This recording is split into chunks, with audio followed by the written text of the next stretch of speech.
Hello, good evening, and welcome to Glasgow Rangers Nation podcast live, guys. It is the fans forum tonight. It is your chance to control the agenda tonight. Your chance to ask your questions, your chance to give your thoughts, your comments on the club, on the team, on players. Look, everything tonight, it's about you. So, look, the idea of these shows, fans forums and fan shows, it's you. It's you. Look, I can sit and I can write a script. I can sit and I can come up with what I want to waffle on about for an hour, 40 minutes, whatever. I can do all that. It's not a problem. If you saw the podcast this morning, so this afternoon, you would have seen me talking about Niels Coppern, about the board, about the young players, about coaching, about all that sort of stuff.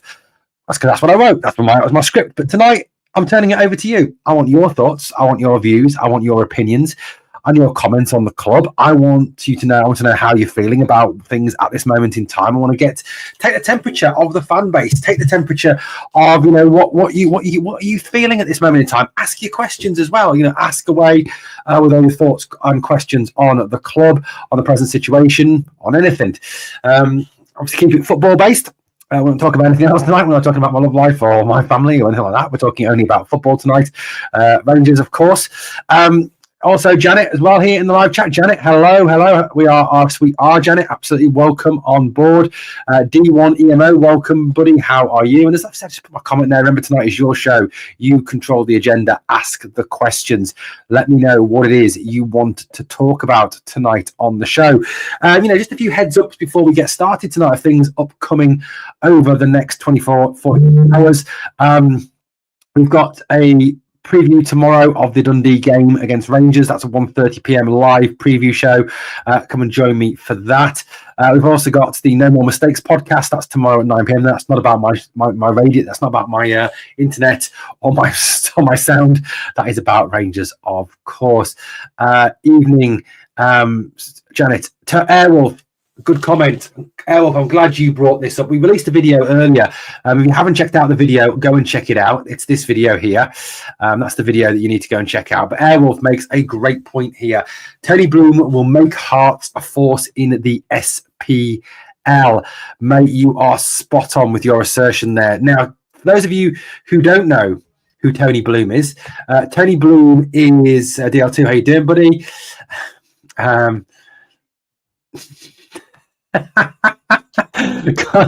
Mate, unfortunately, that's nothing to do with me. I can't control that one, Dado. Sorry. All the temperature wise either. For those of you who don't know who Tony Bloom is the current owner of Brighton Football Club. He also owns a company called Jamestown Analytics. Jamestown Analytics are a data company that work on scouting, data-driven scouting. Basically, for those of you if you've seen the movie Moneyball, it's very much along those lines. It's using sabermetrics. It's using data-driven to scout players. Brighton Football Club Brighton Hove Albion use data-driven scouting. That's the way they work. And if you look at Brighton's record over the last few years, then you look at how they performed. They've brought in players like Moises Caicedo, who they've then sold on for over 100 million. Alexis McAllister, brought in for a minimal fee, sold on for a maximum fee. Mark Cucurella, he drinks sangria, he drinks Estrella, and he makes Haaland tremble, apparently. So there you go. But he is taking over. He is not taking over. He's invested in Hearts. He's invested £10 million in Hearts. Hearts have signed a deal to work with Jamestown Analytics. Their new scout sporting director, a guy called Graham Jones, in coordination with somebody called Andrew McKinley, who is their CEO. Yes, they have a CEO, something we don't have. Andrew McKinley is someone I would have loved to have been appointed Rangers CEO. He's a Rangers man, and he has done a fantastic job with Hearts. So Tony Bloom, I think, will make a huge difference. And if you look at what he did at Brighton, he took Brighton from being a very average championship team and has turned them into a top 10 Premier League team, and a team that's even qualified for Europe in the Premier League. Now, if you consider that Brighton are going up against the likes of Manchester United, Manchester City, Arsenal, Spurs, Chelsea, Liverpool, Aston Villa, Newcastle, 8 huge clubs there, yet are qualifying for Europe, yet are outperforming those teams. This season, they've beaten Newcastle, they've beaten Manchester City, I think they beat Manchester United as well. Their record is absolutely excellent. So, it is. I think something that will happen. I think that Tony Bloom's involvement with Hearts will be good for them, not so good for us. Airwolf says, why weren't we? Absolutely 100%. I don't know why we weren't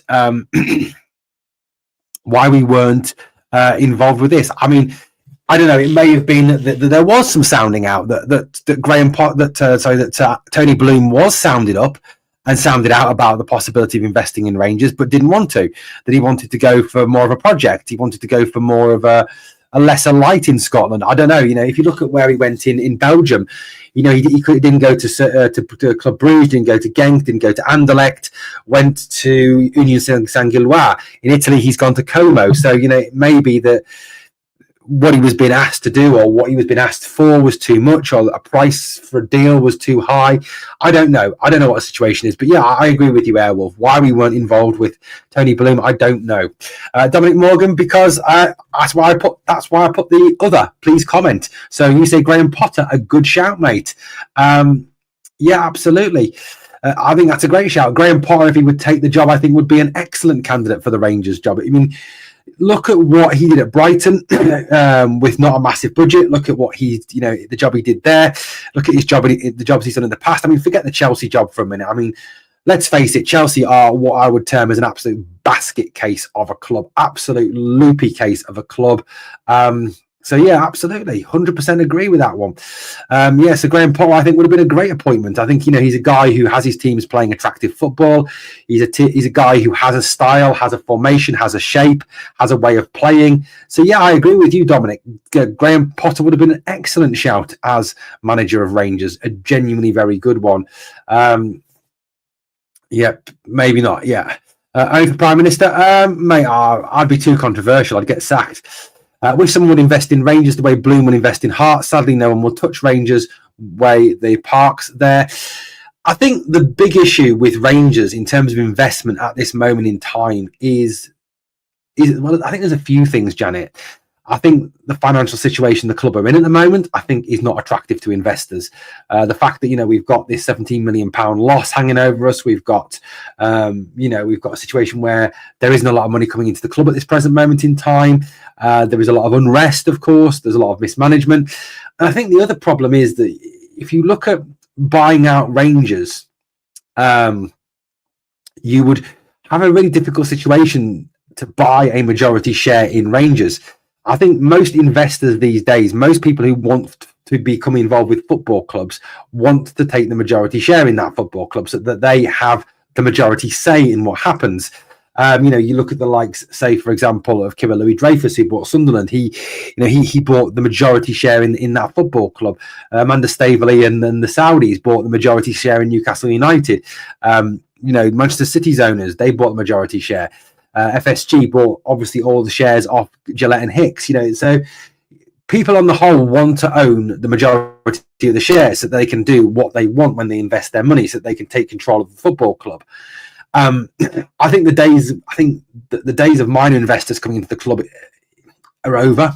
I don't think that's a possibility. I think it has to be a big investment and a big takeover. And the issue we've got is that if you're trying to buy Rangers out, you've got to buy up so many shares from so many people. So like Dave King's got 15%, the Parks, I think it's 12%. So you're looking at trying to buy 4, 5, 6 people out to take over the club. And that's a difficult one. It is a really difficult one.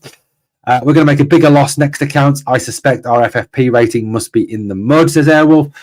I mean, if you think about it, Airwolf, the concern you're going to have is obviously no Champions League football this year, so obviously that will reduce the revenue coming into the club. The Europa League, obviously, a lot of that goes down to whether we progress, to whether we obviously get a lot more money in. So yeah, it could be a really bad situation as regards that loss.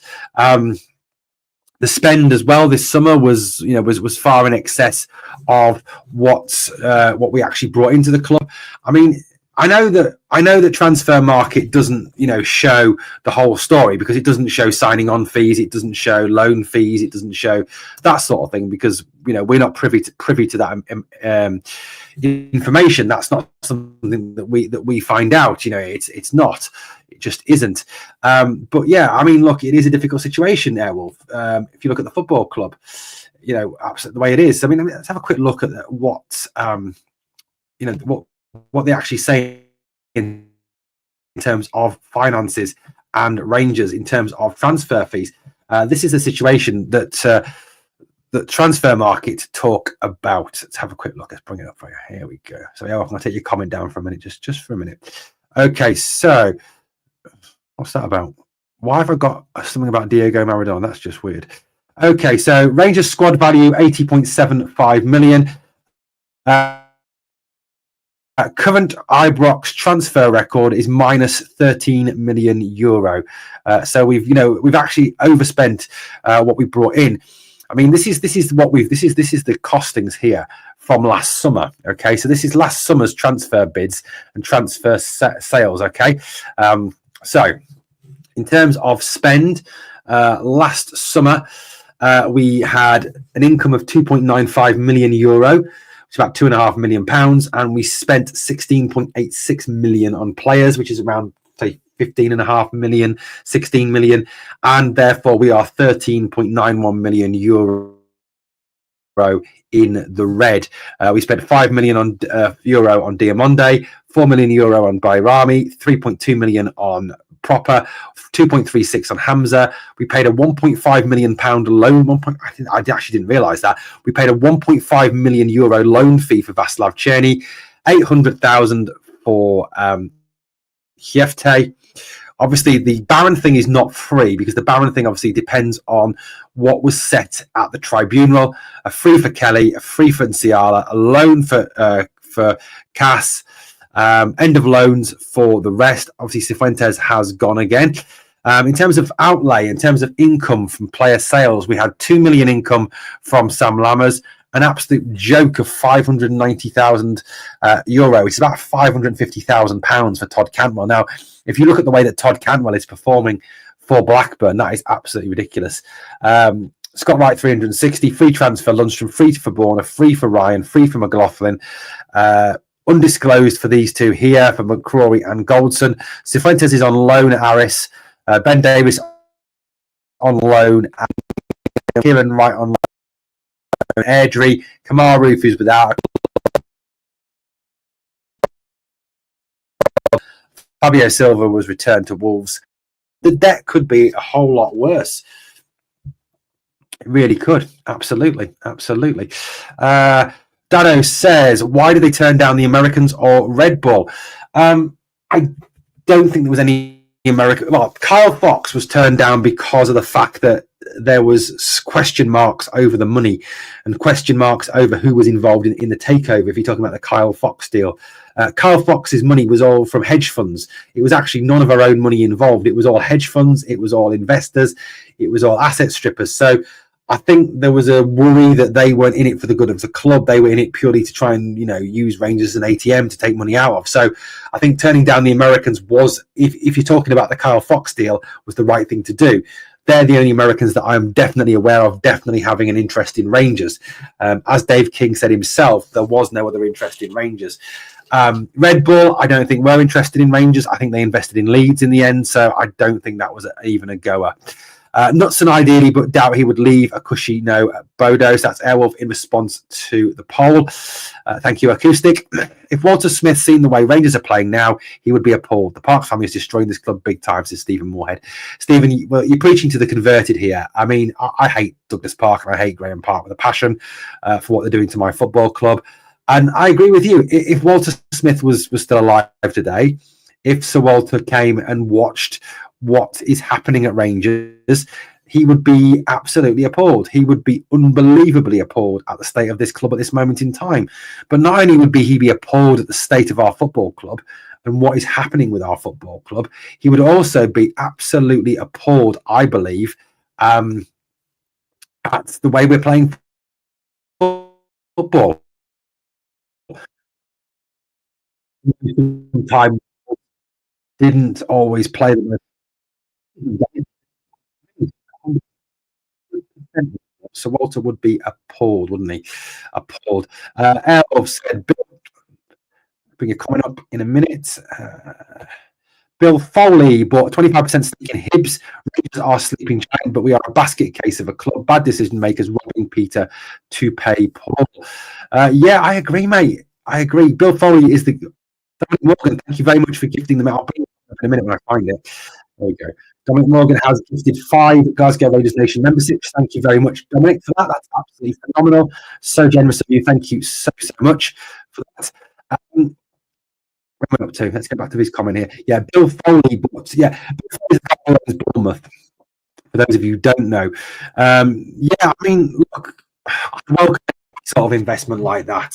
I really would. I'd welcome some investment, whether it be from someone like Bill Foley, someone from like Tony Bloom, someone, especially someone who has got a background in football, someone who has a track record in football. I mean, like I said, you look at Tony Bloom and the job that he's done at Brighton, the appointments he's made. He's brought in Paul George's son to be the director. David Weir's involved. The way that club's run is just absolutely superb. That club is just run to a different level. It really genuinely is. So, and Bill Foley's done a brilliant job with Bournemouth. I mean, Bournemouth are not a big club. They're not a big club, and the town of Bournemouth is not a big football town. It's a big retirement holiday tourist town. So, the job he's done down there, getting them to the top half of the Premier League, for the last couple of seasons, is phenomenal. And the money he's put into there, the investment, brought in the Spanish manager, I think it's called Ariola. He's done a great job. So yeah, I would welcome any sort of investment, and I agree. I think there's a lot of people being put off investing in the club by what is going on, by the board members, by the way the club is run, by what is happening. I agree with you on that one. The Parks are determined to keep a grip on Rangers to help with their transport business. They couldn't give a shit about our club. Janet, you're preaching to the converted. And we had no money to buy Seema. Correct, we didn't have any money to buy Seema. To be fair, Clement and Beale have been backed. Recruitment have to take a huge part of the blame. I think there's a very false narrative around Philippe Clement not being backed. I think there's a very false narrative around that. I think he has brought in players. I mean, that is a fact. There are players. Yes, perhaps not enough players. I think we needed more players than we've actually brought in. But the problem is the quality of players that we've brought in. It hasn't been the last 2 seasons. So I think recruitment has a massive part to play. I mean, players we did bring in last summer, Diamande, he was brought in January and came in permanently in the summer. He's really struggled this season. He really has been a lost cause this season. Some games he's looked okay, in other games he's looked genuinely awful. And I'm a big Mohamed Diamande fan. I like Mohamed Diamande. Nadeem Bayrami, I think, has been quality. I think Nadeem Bayrami is a very good player. I think he will get even better. I think if he was playing in his natural position, he might do even better. If he was actually played as a 10 and not as a left winger. I mean, revolutionary. Play players in their proper position, and you know what? They might just perform. Popper has been garbage. I mean, Robin Popper has been absolutely dreadful. Hamza, we haven't seen enough of Hamza. Vaslav Cherny is coming good now. Jeff Tay's done well. Barron's done well. Kelly we haven't seen. And Ciala we haven't seen. Ask when he gets a chance is a good footballer. I think one of the frustrations for me, guys, is the fact that a lot of these good young players, these good new players, that we've not actually seen them. They're being stuck behind the likes of Tav and the likes of Dessers, and it's not good, is it? I mean, or Tom Lawrence, I mean, let's face it, that game against Aberdeen, 8 of that starting 11 played last year. I mean, how's that good? Recruitment does have a large part of the way. The values won't include loan fees, which might be significant. So minus 13 million might be more. Dominic, like I said, they didn't include all the loan fees. So that minus 13 million might be even greater. It could be 15, 20, 21 million. We don't know. We don't know how much is paid out in loan fee for Cortez. I mean, what was the initial fee? Now, Cortez is loan with option to buy. Now, we did that, obviously, at the end of the season. So, what was paid out to his parent club Lons for his services? There would have been an initial fee there. So, that's not included, isn't it, on that? So, I agree. It could be an awful lot more. The fans would not want anybody from America or the Saudis to invest in Rangers. The fans would have to make up their minds about how they would like the club to be run, says Stephen. Stephen, I've got to say, personally, I have no objections to American investment whatsoever in the football club. I think that whilst you've got some examples of some bad American owners, like Gillette and Hicks, when they were at Liverpool, there's a lot of good American owners. There's a lot of very good American owners at football clubs.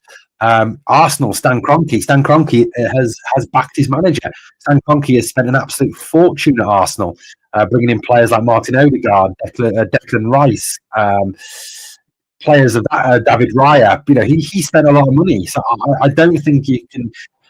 I think it's unfair to tar all American owners as bad owners. So, that's Arsenal's American owners are very good. Bill Foley is an American who owns Bournemouth. Again, another very good guy. FSG get a very rough ride at Liverpool, which I think is very unfair. But if you think about the job they've done there, it's excellent, and their record in sport is good. They own the Boston Red Sox, who've done well in MLB, have won World Series. They own the Pittsburgh Penguins, who've done, who are doing shit at the moment. Unfortunately, I'm a big Penguins fan. I've got no issues with FSG as owners. I like them. They're great. Penguins. Like I said, I'm a massive Penguins fan, and I like the fact that they own the Penguins. They're doing a good job at Pittsburgh. So, yeah, I agree. I don't know. I think no. I wouldn't want Saudi owners. I genuinely wouldn't want the Saudis involved. I have a moral objection to Saudi Arabia. I really do. Given their appalling human rights record, given their attitude towards women, given their attitude towards the LGBTQ questioning, whatever it is, community, I think it's fairly shocking. I wouldn't want any Saudi money at all. I don't like the Saudis. I don't like their attitude. It's blood money.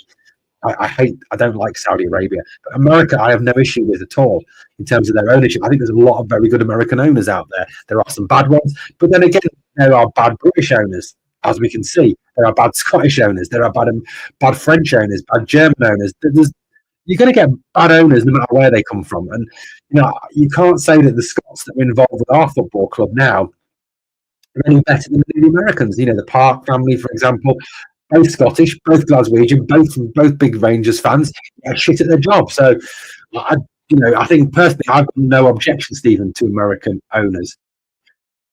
We need to sell our goalkeeper. Interesting. Do you want to sell the goal?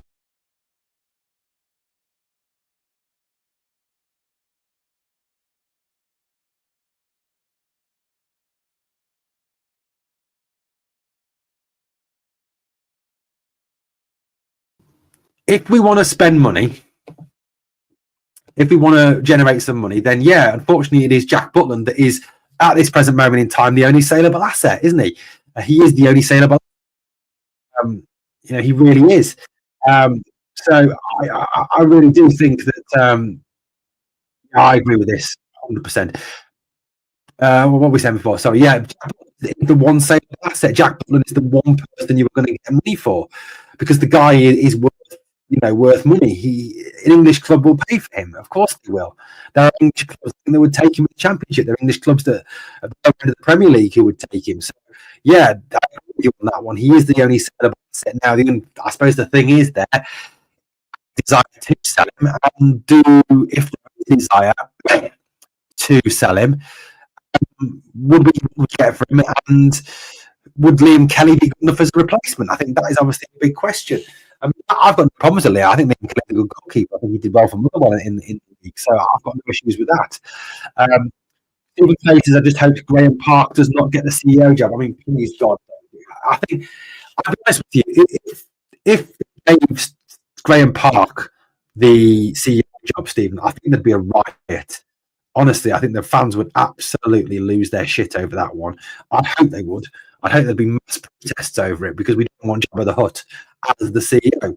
Definitely not. Says Walter Tune. Walter Smith would get Tune out of that team. Mate, I've said all along, and I'll keep saying it in the face. If you take Rangers' best team, right? What I would call Rangers' best team, okay? Now, I'm going to put together what I would consider Rangers' best team at this moment in time to be, right? And feel free to disagree. Feel free to disagree with this. But so my team is playing a 4-3-3, right? That's what I'm playing. I'm playing a 4-3-3, right? This is my shape. This is my formation. Of course, this is dependent on everyone being fit, of course, as well. So everyone's fit. Everyone's available to play. So that's the other sort of caveat on this. So look, if you put out this team, right, which I'm about to bring up on the screen now. Here you go. Sterling at right back, so no James Tavernier. Don't want to have anywhere near the team. You put Tavernier, you're weakening. There's Suter, Balogun, Hyfte. Midfield 3, Barron, Bayrami and Raskin. Front 3, Chidi, Didio and Cortez. I'm not being funny, but Ross Smith would get a tune out of that team. Stephen Gerrard would get a tune out of that team. Graham Souness would get a tune out of that team. Dick Advocat would get a tune out of that team. Big Eck would get a tune out of that team. Willie Waddell would get a tune out of that team. Scott Simon would get a tune out of that team. John Watts would get a tune out of that team. The only person who wouldn't get a tune out of that team is Philippe Clement, because he has no style, he has no tactics, he has no shape. So yeah, I agree on that one. But Janet says in the live chat, this is your show tonight, so I'm going to just bring your comments up, talk through with you, like we're having a conversation down the pub about the club. That rhymes, doesn't it? Rangers can't even sell a player now. It's like buy two, get one free. It's ridiculous. He's not a winger. No, he's not a winger. I mean, he has to be there for his country. But if you look at what he's done best in club football when he was at Empoli, he was playing as a 10. You know, as a club player, he's played best as a 10. So yeah, I agree with that one. Stadium naming rights would be a way to get cash. Usmanov offered 30 million up front for stadium rights. Right, I get that Ibrox is precious. I get that. Okay, I understand very much so that you know that the name Ibrox Stadium is very precious to the fans. But you've got to live in the real world. You've got to live in the world where, unfortunately, we are in a situation where we do need to generate money. We do need to generate income. And unfortunately, whether you like it or not, selling stadium naming rights could be a way to generate a lot of money. Now, we can put a caveat on that the word Ibrox has to be in the name of the stadium. So it's the ex Ibrox Stadium. It's the Emirates Ibrox Stadium. It's the Delta Air Delta Air Ibrox Stadium. It's the British Airways Ibrox Stadium. You know, I think with the way the cash is right now, with the financial situation the club are in, can we really afford to turn down money like that? That if someone came in and said, right, 10 years, 50 million, 10 years, 80 million, whatever, can we afford to turn that down? At the moment, I don't think so. Janet says, do you think Clement would take Belgium job if the rumours are true? I actually think he would take it, Janet, right? I would take it, you know, he would take it. Why? Because I honestly think he thinks and he knows that what he was told about this job and what he's actually, whatever you think of Clement, his tactics, his way of playing, his shape, his formation, or him as a manager, him as a person, whatever you think about that, I honestly think he would be sitting there thinking, well, this is not what I was promised. This is not what I was told would happen at the club. This is not how I thought this club would go. So I'll be honest with you. I think if he was offered it, if he was offered a decent deal, I think he would take it. And I'll be honest with you, I wouldn't blame him if he does take it. I mean, if you look at the types of players you would get to work with, you know, for Belgium, you've got, you know, Wes Feist, you've got Castagna, you've got Mangala, Engels, Vermeulen, Openda, Trossard, Anana, you've got De Bruyne, Lukaku, Doku, Carrasco, Batshuayi, Tielemans. I mean, there's some absolute quality in that Belgium national side. So I genuinely wouldn't blame him for, you know, for actually taking that job. I really wouldn't at all. Say, mate, you'd be stupid to leave Rangers. I don't think he would. And I think if he was offered the job, he might very well take it because, like I said, I think he thinks he was sold a pup.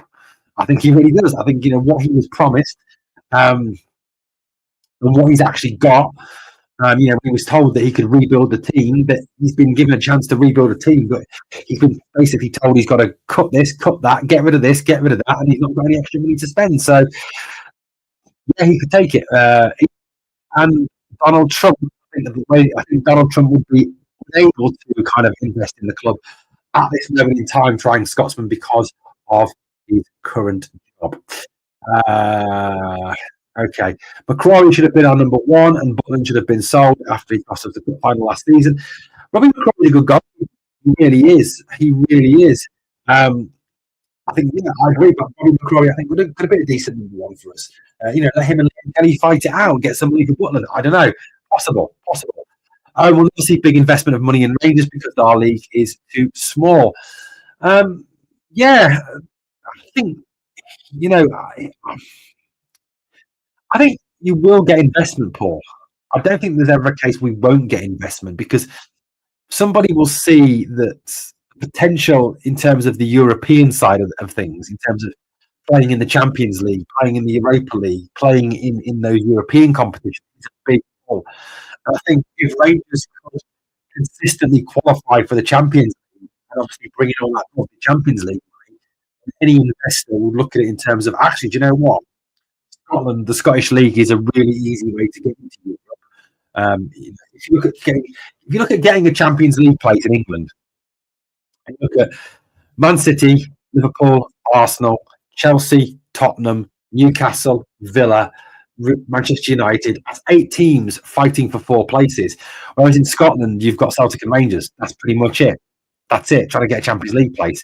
Now, if we could consistently qualify for the Champions League, if an investor could come in, help this team consistently qualify for the Champions League, it suddenly becomes a very attractive financial proposition because the amount of money you can make in the Champions League is astronomical.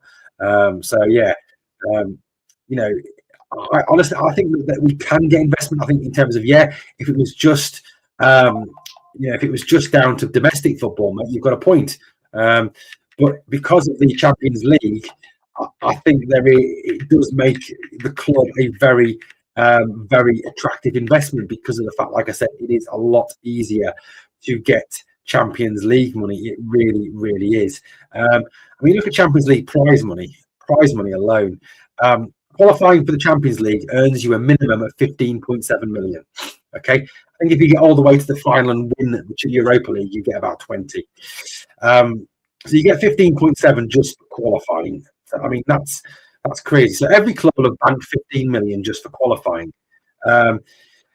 If you qualify for league phase, you get 590,000. You then get 1.8 million pounds for every win in the league phase. If you finish in the top 8, you get an extra 1.7 million. If you finish 9th, 61 million. If you get through to the round of 16, you get 9.3 million. If you get to the quarterfinals, you get an extra 10 million. If you get to the semi-final, you get an extra 12 million. If you get to the runner-up, you are 15 million, and the winner gets 21 million. Realistically, if Rangers could get, into the league phase, win a few games, get through to the round of 16, you're looking at, making somewhere in the region of 20, 25, 30, 35 million pounds just for that. It's crazy, absolutely crazy. So I think it would become more attractive if we were consistently in the Champions League. Yeah, Janet, great point. They're never all fit. That's always the absolute space Ibrox. I like that, drawing Scotland. Yeah, that's the problem, isn't it? That's the problem. We need the money. We do. Why do Celtic always get off to a faster start? Better training, better coaching, better fitness regime, better sports science, better performance analysts, better players. I think that's probably got something to do with it. I think, we all dislike Brendan Rodgers. We all hate Brendan Rodgers, right? Because of his Celtic manager, we don't like him, right? But Brendan Rodgers is a good coach. Brendan Rodgers is a very, very good coach. You've just got to look at the success he's had over the years. It's Swansea, Chelsea as a youth coach, Liverpool. We didn't even win the league at Liverpool. At Leicester, he won the FA Cup at Leicester. He's won multiple titles in Scotland. He's got the hoodoo over us. He's a very good coach. That's why they start off so well. The next CEO must be independent and be left to get on with the job and not standing for. I agree with that 100%. It's got to be the case, mate. How much fans to blame for the shambles we're in, lack of giving time and being demanding? That's a good question. How much the fans to blame? Look, mate, I think the fans. Rangers is tough. Rangers is a tough place to go. It really is a tough place to play. It's a tough place to manage. It's a tough place to be in charge of, because of the fact the fans do demand the very best. The standards are the standards. This football club, the standards are the standards. The standards are that we win leagues. The standards are that we win cups. The standards are that we win everything. Now, in terms of giving time and demanding, I think, do we give enough time to managers? Possibly not. Are we over demanding? No, because Stuart Airwolf, I think if you look at it, mate, and you look at the club, and you look at the expectation, Walter Smith said that it's not unrealistic to expect Rangers to win every single game. That's what he said. It's not unrealistic for Rangers to win every single game, and it's not unrealistic to expect Rangers to win every single game. Now, I think if you can't handle that pressure, if you can't handle the demands of the job, which are that we win every single domestic game, because we are, with the exception of Celtic, so much more powerful, so much more financially powerful. We have better players, than any of the other teams in Scotland. Realistically, realistically, take out Celtic for a minute. If Rangers starting 11, that starting 11 that I brought up a minute ago, they would walk into pretty much any team in Scotland. They genuinely would. I mean, perhaps Aberdeen, you'd have a few of their players into that, but in terms of the rest of the league, those 11 would walk into any other team in Scotland. So I think that the issue we've got with that, the issue with that comment, I think as well, is that yes, the expectations are very high. Yes, there are big demands on you if you come to Rangers. I mean, as Richard Gough once famously said, Rangers, you're not as good as your last game. You're as good as your last pass. As Barry Ferguson once said, you've got 10 minutes. Impress us.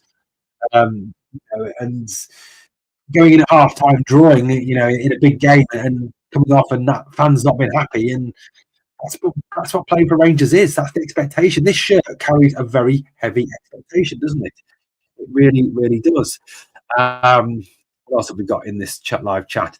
Janet says, I don't think our fans are too demanding. They just want to see some decent performances and decent players at the club.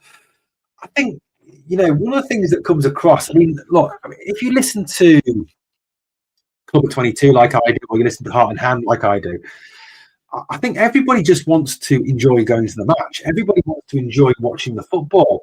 And they're not at the moment. I think there's a lot of us dread watching the games now. They don't want to watch the games because they're boring, they're turgid. I mean, Derek Clark this morning on Rangers Review said that this is the most boring Rangers team that he can ever remember. It is. It's one of the most turgid, boring teams I've ever seen since 1980. Since I started supporting the club back in 86, 87. So, there's a lot of issues at this club, and I think there's a lot of problems. And we do just demand a good performance and some good players. That's what we want. And look, we're not expecting Kylian Mbappe, Jude Bellingham, Trent Alexander-Arnold, Virgil van Dijk. We're not expecting who else? Lunin, the goalkeeper from Real Madrid. We're not expecting Vinicius Junior or Rodri or Haaland. We're expecting some decent players that actually do something in our team, I think. Stuart says the problem is our board want the right kind of investors they can control. I think that's a massive part of the problem, mate. Massive part of the problem. I think the issue we've got is that the Park family and others don't want to relinquish their job. They don't want to relinquish being directors of Rangers. They want to continue. They want to be in charge of the club. They love the blazer. They love we're Rangers directors. They love that sort of status. And I think they did want investors to come in to give them money to run the club, but they don't want to give the investors control of the club. I think you're very, very, very right about that. And like I was saying earlier, the big issue you've got when it comes to taking over Rangers is that you've got to buy out 5-6 people to get a controlling stake in the club. I think that's a big issue. Big issue. I wouldn't trust the people in charge of us to run me a bath, let alone our club. Agreed. We are Rangers and we are clinging on to third place. That's unacceptable. And this board are just sitting back and watching this unfold. You're right there, Janet. We are absolutely 100%. 100% accurate, mate. 100% accurate. It is unacceptable. And we are clinging on to third. And the truth of the matter is, if we lose to Dundee United on Saturday, we go behind them and we go down to fourth. I mean, unlikely, but it could happen. Stuart says, imagine giving them £100 million. Think how quickly they would waste it or pocket it. Vultures in our board. I agree. You can't take out septic. That's impossible. True. I think, I know we don't like how we are doing in the league, but in the Europa we are doing great. So what do we do? Why can't we have both?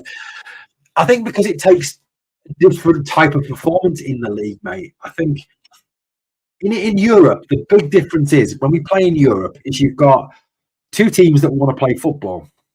You've got two teams that actually want to have a go at each other. You've got two teams that actually want to have a proper game of football. Whereas when we play in Scotland, when we play in domestic league, we come up against the low block, we come up against mid block, and we can't break it down. We cannot get through it. So we just play backwards, sideways, backwards, sideways, backwards, sideways, backwards, sideways. Because in Europe, if you pass a bit back, if you hold the ball at the back, teams will come out onto you, high press you. You can start to play through them. Whereas in Scotland, they're not going to come up. They're not going to high press. They're going to let you come onto them because they're going to stick 11 men behind the ball. And I think the reason we can't have both is because the style of play that we use in Europe will not work in Scotland. Because, like I said, you've got a team that wants to play you, that wants to give you a football game in Europe. Even, crap teams like FCSB have come and tried to play us. And Malmo tried to play us. Whereas, St Johnstone, Dundee, Livingston, when they were in the league, Hibs, they don't want to play us. They want to sit back, they want to spoil, they want to break the game up, they want to ruin the game as much as possible. And the problem we've got, Paul, I think, is that we haven't got the talent or quality or the tactics or the style or the shape to take out the low block. Even Man United have had to dilute their expectations. 4 trophies in 12 years doesn't justify expectations of winning every game. Yeah, agreed. I mean, look, fair enough. But Man United, I think the difference there, Wolf, is there's a very different competition level in England now. When Manchester United were winning all those leagues back under Sir Alex Ferguson, they had Arsenal to contend with, and that was it. Whereas now you've got Arsenal come in the league. Manchester City are dominant, but you've got Arsenal potentially can win the league. You've got Liverpool potentially can win the league. You've got a lot of very good teams in England. That the competition level in England is so much higher now than it used to be. And I'll be honest with you, well, I don't think Manchester United would have won the amount of trophies that they won had the league been as competitive as it is now. So I think, if you ask the average Manchester United fan what their expectations are under this new manager, Ruben Amorim, it's to win everything. I think, that's what they would say. If we could get rid of the Parks, then we would move forward. Agreed. Danny DeWitt, we could have got on free transfer in the summer. They turned him down. Great number 10. Mate, I don't know why they turned him down. He's a good player. I believe in no European football, so that'll be an advantage for them. Yeah, it will be.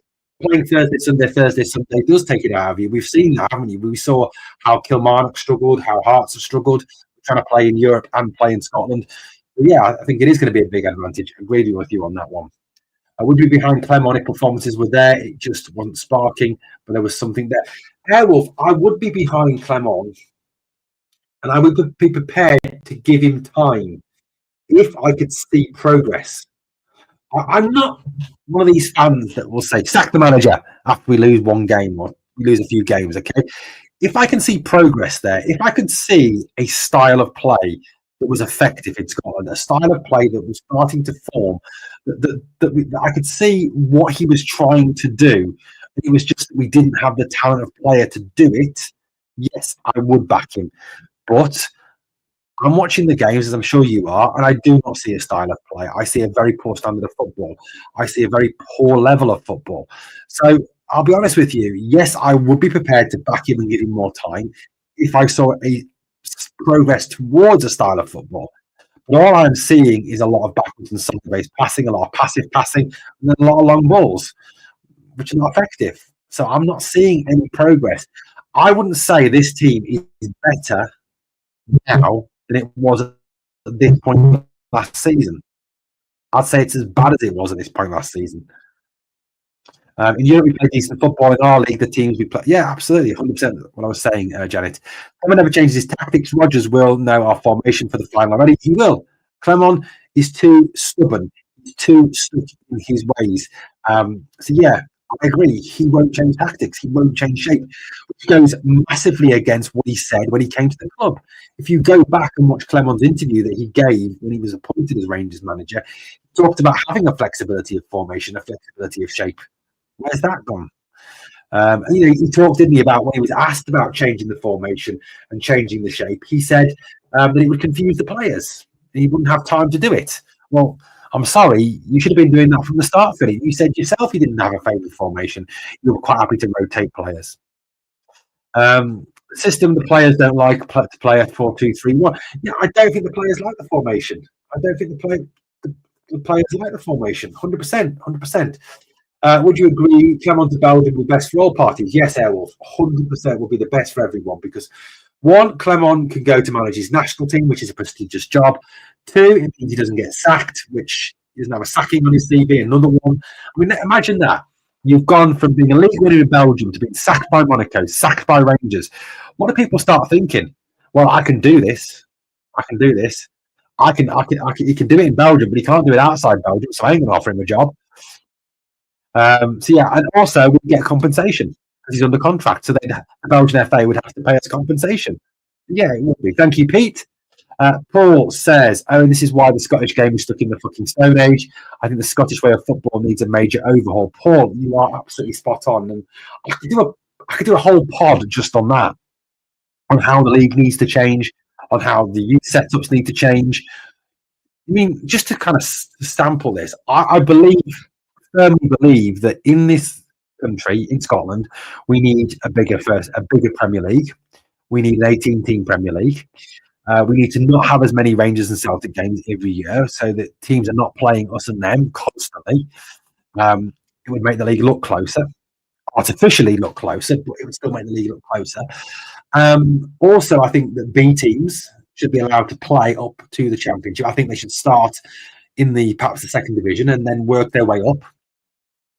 And they can get to the Championship, but they can't get any higher in the Championship. Now, I would say that Rangers would play a B team, Celtic would play a B team, Hearts would, Aberdeen would. And yes, there are teams in the SPL that wouldn't play a B team. But if you were playing B team football in the Championship against teams that are aspiring to get to the Premiership, against teams that have been relegated from the Premiership, you can put young players into those teams, and it's then not as much of a jump from going from playing B-team football to playing first-team football because you've already started playing again at a senior level. And I don't care what you say, B-team football, under-18 football, under-21 football doesn't have the same aggression, the same speed as 18 football does, okay? It just doesn't. Now, if you were playing B-team games in the Scottish Championship, and you were playing week in, week out, you would get a lot of experience from that. And that would help the young players in this country. This would bring the young players on in this country. So the young players are not making such a jump. You know, when it comes to playing first team football, it would help the national team. It would help the teams who field the B teams. I mean, if you look at the current championship at this moment in time, we've got Falkirk, Livingston, Ayr, Partick, Queen's Park, Raith, Hamilton, Greenock Morton, Dunfermline, and Airdrie.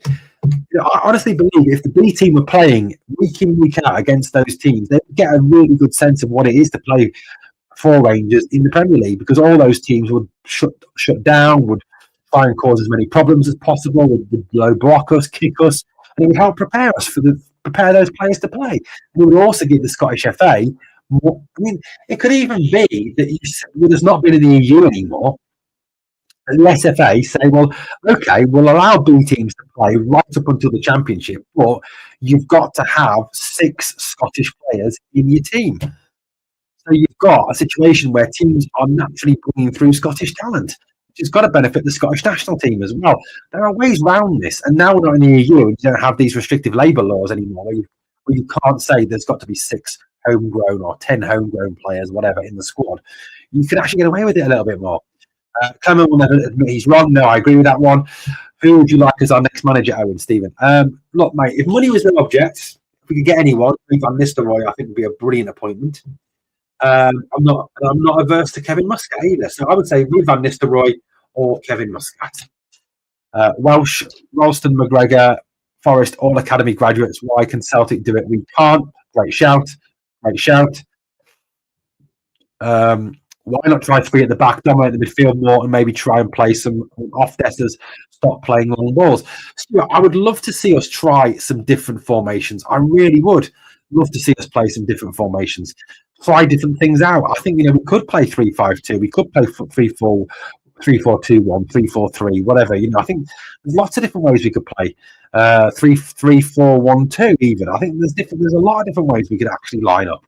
Really, there is. There's a lot of shapes we could use that would suit this team a lot better. So yeah, I would love him to do it, but he won't do it, will he? He just won't do it. Evening, Sharpie. How you doing, buddy? Dado says the old bastards of the SFA won't want to change. SFA have been Celtic minded for 25 years. That's the problem, Dado. The problem is that the SFA are run for Celtic because Celtic don't want to change. Why would Celtic want to change when they've won 11 out of the last 12 league titles? Why would they want to change when they've won the vast majority of all the trophies in the last 12 years? They wouldn't want to. Why would they go for change? Do you think that some foreign managers just don't get Scottish football and tend to think it'll be easier? Yes. To answer your question, yes. 100%. 100% agree. I think they do. I think there's a lot of people underestimate how difficult it is to play in Scotland because of the nature of the football. The teams you play against are shit. Don't get me wrong. The teams you play against in England are, on the whole, quite decent teams. I honestly believe if you took Bournemouth out of the EPL, they would challenge for the league title in Scotland because they're that good if they could keep all the same players.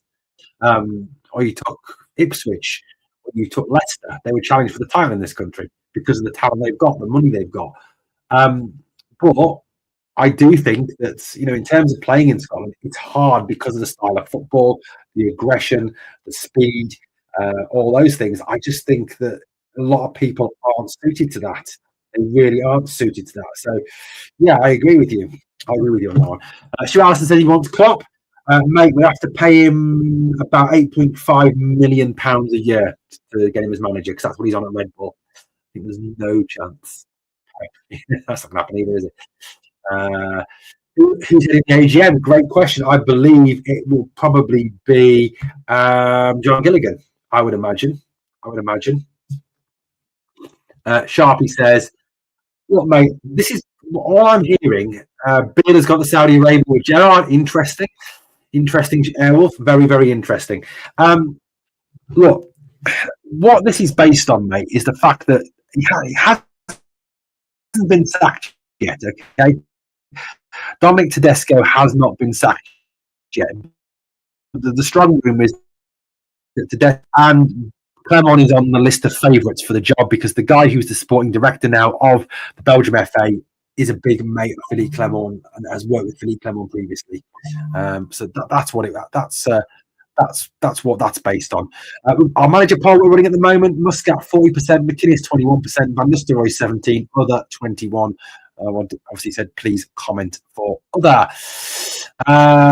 Maybe we get Klopp on tick.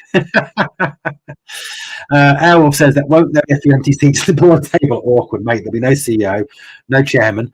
There'll be a lot of missing people from that AGM. John Bennett won't be there, I doubt either. I hope Clement takes the job. Me too, Sharpie. I really hope he takes the job and it gets us out of a lot of problems. It saves us some money and actually gets us some money in. So yeah, I hope that happens as well. Definitely do. Right, guys, I'm going to pull it together for now. Just a few reminders before we go. Tomorrow at 1:30 here on the channel, we're doing the preview live, previewing the Dundee United game. So come and join us for that. And then tomorrow night, 9 p.m, we've got the No More Mistakes podcast, talking about Rangers, talking all things Rangers. So come and join us for that. Great question, Stephen. I wonder if Dave King will be at the AGM. Well, he's the one that's been demanding an EGM. So hopefully, yes. I think, Stephen, if I'm being honest with you, if he doesn't go to the AGM, he'll lose a lot of credibility. So I do think he does need to go to the AGM. Yeah. Litigation says, don't matter who is manager, shit players. Mate, I disagree. Disagree massively. I'm just going to bring this up to litigation. That team there, with a decent manager or a decent coach, wins the league. Guarantee it. If you put Brendan Rodgers in charge of that team, he'd win the league. If you put Arne Slot or Pep Guardiola or Eddie Howe or David Moyes even, he'd win the league. They'd win the league. No problems, Janet. Thank you very much for joining me. Thank you, everyone, for joining us tonight. Thank you for everybody for your involvement. Thank you for your comments, your questions. I said this was all about you tonight. You set the agenda. You've taken it over. You've told me what you wanted to talk about. We've talked about what you want to talk about. I've tried to answer your questions as best as I can. It's difficult to do in only an hour. I'd love to do longer, but I've got to go fit my daughter up from dancing. Guys, thank you for watching. If you could smash the like, subscribe if you've not yet done so. But always remember, please never forget, ever forget, we are the people.